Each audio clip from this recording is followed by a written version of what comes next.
আজ যে মসজিদত গেলাম, হুজুরে এত সুন্দর একটা বয়ান দিল সুদখোর আর ঘুষখোরের উপর। কি যে ভালো লাগলো, মাথাটাই নষ্ট হয়ে গেল।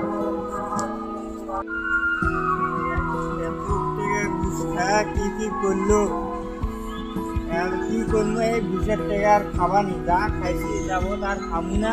এই টাকা আর কি করবো? হুজুরে এত বয়ান দিল, এত সুন্দর বয়ান, ভালোই লাগলো। এই 20 টাকা আর খামু না, বাইরে আর যাবো না।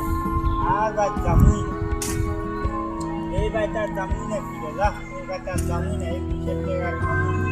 বাড়ির তো সহজ যত সম্পত্তি আছে প্রত্যেক না দেওয়া বেকার লাগছে।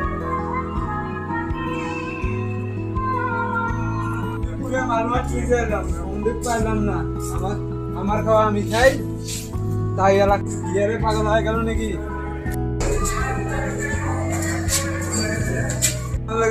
ভাইজিনা কোনটা খুঁজে পাইনি।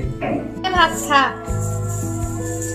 এ তোরা আমাকে ডাকবি না। যতদিন আব্বু গরিব দুঃখী লোক এই টাকা, ঘুষের টাকা যতদিন না দিছে এতদিন আমি ভাত খামু না। এই ঘুষের টাকা আর কোনো ভাত খামু না। আমি এই যে ঘুমাইলাম, তোরা ডাকবি না। আব্বু ভালো করে বুঝে।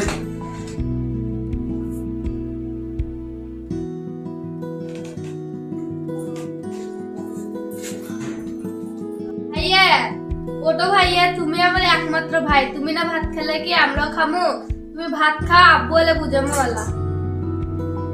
এ তোরা আমাকে আর ডাক দিবি না। এই পাপের টাকার ভাত আমি আর খাবো না।